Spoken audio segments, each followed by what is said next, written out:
All right, gentlemen, I'm going to give it one chance. It's like this is going to be a double video. First things first, let's talk about the throne that has been freaking crowned for so many years, decades. Many people actually think that GoldenEye is the pinnacle of 007. And I always continue to bash and crash every single person who says that because it's a fucking damn lie. Yes, I understand that the N64 is much more successful than the GameCube, but not really. I mean, think about it. Nintendo 64, gonna get the Nintendo 64 Double D, the Double D system, but that failed in Japan and never came here. Meanwhile, we have GameCube, and GameCube got the Game Boy Player, which technically is just a Super Nintendo Super Game Boy, but they actually put it on the bottom instead of actually making it top, which it wouldn't have worked anyways. So, it's kind of funny that when it comes to attachment that has to be on the bottom of it, it is kind of funny just the fact of where Nintendo 64 is successful, but not with the attachment that would go under it and actually will expand it more. Given the Game Boy Player only expands it to the point of you're able to play Game Boy games and Game Boy Advance games. It's too bad that freaking Wii didn't do the same. I would have loved to have the freaking DS games, and it has a hidden slot in the back, and you can put DS games in the back. You know, that's just the next evolution that you would figure would happen, but no, it did. It sure didn't. But most of all is that GoldenEye has actually been giving the crown of the best James Bond game ever. And I'm like, and of course it's because of the multiplayer, and of course most likely even a first person, the story mode actually is pretty good too. But I would like to actually say, no, that is incorrect. The real one that actually took the throne and is the rightful person is, of course, Nightfire. Nightfire, of course, was on the PlayStation and also on the Xbox. That's good for you if you have those. But sadly, when it comes to, I don't know about the Xbox version. I can't really actually talk about the Xbox version until someday I actually just say, oh, what the hell, why not? But I can tell you that the PlayStation version is horrible. It is horrible. You have to have the freaking multi-tap. And if you're lucky enough to have the original one, well, there you go. That works out for you, but I bet there's more kinks to it. And then as for the rest of us who actually have the slim version, they made lesser versions of that one, just like the PS1, which means if you're lucky enough to actually buy at stores, good for you. You're fine. Somewhat. But I think the best way to play it is, of course, by GameCube. GameCube, you got a freaking Wavebird. You can have 4 Wavebirds. Awesome. No more freaking things. You're able to actually press start and everyone can actually do shit. The only messed up part is that, yes, it's split in 4 screens, but that's always how it is, even in GoldenEye. And of course, we get back to that later because Everything or Nothing has something that backstabs everything and makes it seem like, okay, 4 screens is good. But yeah, we got lots of stuff on Nightfire. Nightfire is great. You got bulletproof vests. You're able to pick multiple characters. You have so many freaking places you can choose from. If you're one person, no problem. There's just only one stage you can't play because you need actual 2 players to play it, 2 human players to play it. But other than that, it's all good. The only messed up part is that if you're trying to survive the longest, there is no health packs, which, well, 13 does it, but as for all James Bond's games, no, they never actually did that. They never actually want to do it, so it makes sense. Well, not really makes sense. I kind of wish they did, but they didn't. And you get to have lots of stuff added to it. You can actually put machine guns and actually can shoot people with them, but of course no one really cares. You have helicopters and tanks. That's pretty damn fun. So it's like you could actually get even more play value even if you want to actually spice it up, which I usually do. And of course you have the Sentinel. People are like, oh, you bastard. You have the Scorpion. Oh, you bastard. And you have the Samurai. There's multiple freaking items that will just be one-hit KOs, or at least, it's gonna make you freaking say, oh, holy shit. Not to mention the freaking glitch that you're able to have multiple freaking grenades. At one time, I actually held 100 grenades and I just played them everywhere. And then as soon as someone comes in the freaking building, I mean, that the House of Horrors that you can create. And it's like, you're telling me that the freaking GoldenEye is still awesome. It's just like someone saying, hey, all the Super Smash Brothers after Melee is awesome. It's like, I can tell you one thing good about Melee, one thing great about Melee. You can have multiple items on the freaking screen.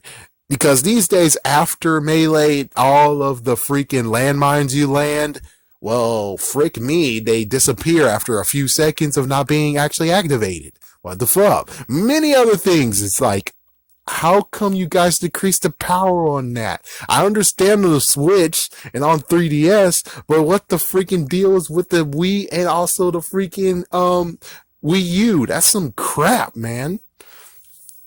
But yeah, GoldenEye should not get the throne on this. It's like, you like classic, you must like nostalgia, and maybe it's nostalgia for me, but the sad part is I have stuff to back this shit up. Let's get on to the second part. So before we start, we gotta talk about the later games. Most likely I don't have them all, but I'm going by Nintendo and Nintendo GameCube releases. I'm not gonna go with any other ones because, again, Agent on the Fire sucks ass on PlayStation 2. I have that game. I wish I can get rid of it, but oh my gosh, it's only less than $5. Frick you!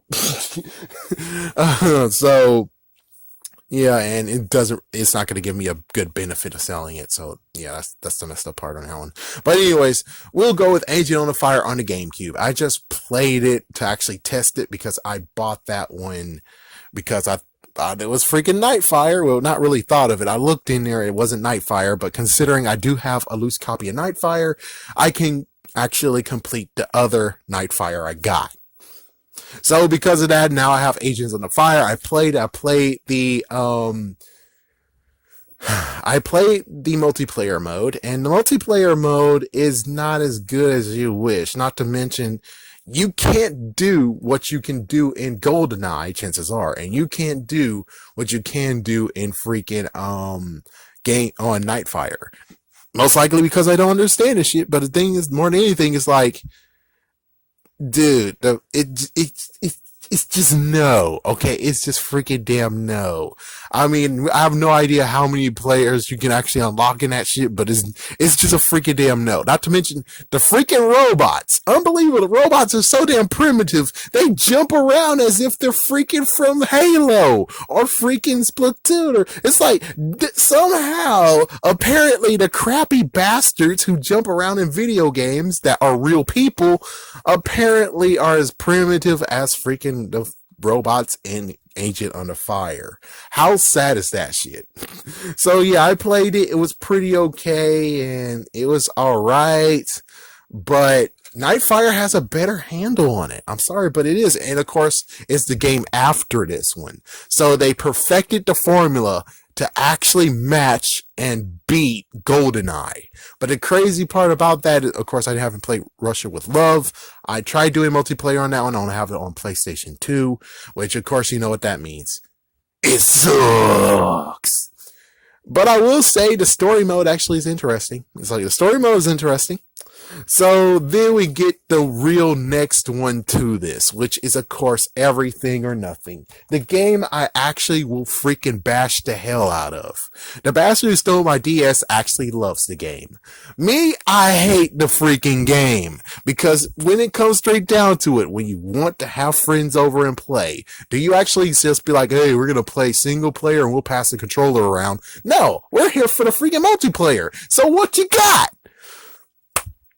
Alright, so remember when I said we'll address now, how is it a good thing to have split screens? We're now getting it. So apparently, this one gets rid of the split screens, and you're all in one screen. You're all in... So, let's see, first person. So that means that we're all in third person, I think. So, we're in freaking third person, looking at your person, and yes, you can fire and shoot. And the sad part is that instead of all the other gimmicks you gave us in Nightfire, the rooms have booby traps and you're able to press the button at certain chances, which is like, the hell? Yeah, it's like the hell. Like, I remember one scenario I played with the bastard is that we were in a room and it has lasers if you press the button. It's like, well, then I won't go near where the freaking lasers are. The funniest part has to be the fact of the music. Like, for instance, Nightfire has a good song to it. That was awesome. And sometimes I think they actually have two versions of them. I don't know. My ears playing tricks on me. But we get to Everything or Nothing. They hit it big. They really do hit it big with the song. They hit it big with the song. They have many people who actually starred in this. They have William Dafoe somehow. They got John Cleese somehow to be a part of it. It's like they have so many people a part of this, but you're telling me that the only thing that this is good for is single player, which I played it. It is kind of weird. It's still, of course, third person, but it's fine. Now, what could have fixed all this shit is that they actually just kept that for first player, and it could even work for single player too, is the fact of make it so that you can go first person, third person, first person, third person. But I'm pretty sure they didn't do that shit either, because if they would, then that means that the multiplayer would actually be a little bit better than it is, but no, instead it's kind of horribly crappy. I mean, what the frick happened here?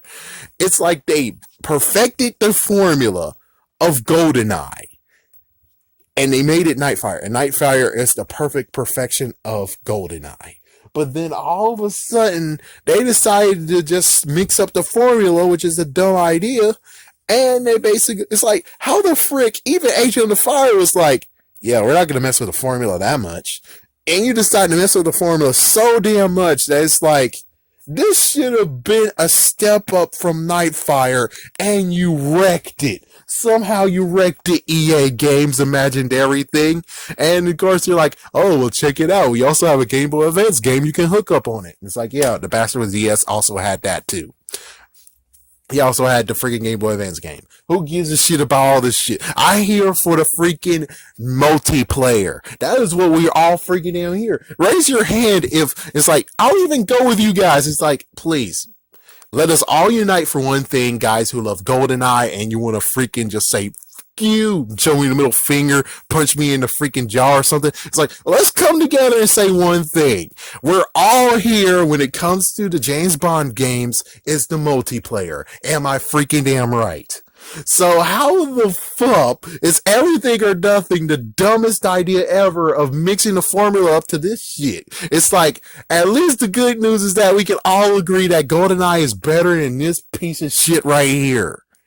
And the only reason why I still have this game right now is just to see what the single player is like. And that is sadly what the truth is that this game is only good because of the single player, which actually seems interesting to me.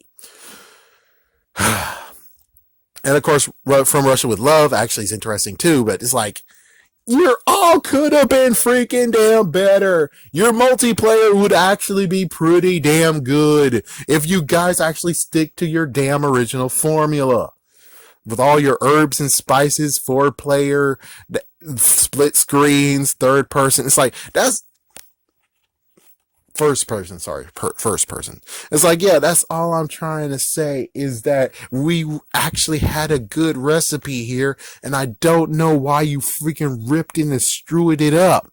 And of course someone would be like, but there is also more that came out. What about the GoldenEye remix? It's like the new GoldenEye. Well, the messed up part is like the GoldenEye Reloaded that I got for Xbox 360 because I was interested in it. It doesn't freaking damn work. For some reason, it doesn't go on my freaking Xbox 360 and say, okay, I'm playing. And say it's like, we can't read this, man. I don't know. We know the game is. It's just that we don't know how to play it. It's like, the fuck?